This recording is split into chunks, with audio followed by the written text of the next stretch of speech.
И IT компаниите, земјоделските преработувачки фирми кои не добиваат помош од ИПАРД, градежни компании кои сакаат да го модернизираат производството и трговци кои ќе сакаат да отворат производни капацитети ќе може да користат пари преку Законот за финансиска поддршка на инвестициите. Со измените овозможено и нови 4000 компании да добијат државна помош. Законот за финансиска поддршка на инвестициите е закон кој што треба убрзано да го помогне македонското стопанство да стане поконкурентно, да стане попродуктивно и да ги достигне стандардите и нормите, за да може да се бори на светскиот пазар со сите останати економии во светот.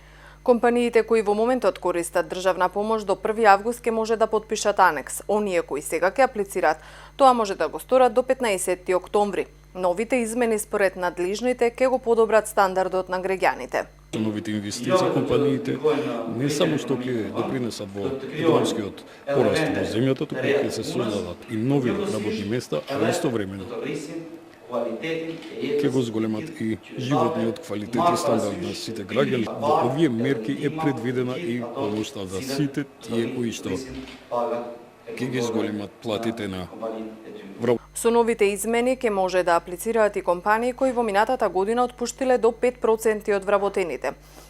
Од владата сметаат дека новите критериуми нема да го намалат бројот на работници, бидејќи индустријата не може да го најде потребниот кадар. До сега државна помош искористиле над 300 домашни компании. Според надлежните, склучени се 30 договори, од кои 20 со компании во индустриските зони и 10 надвор од нив.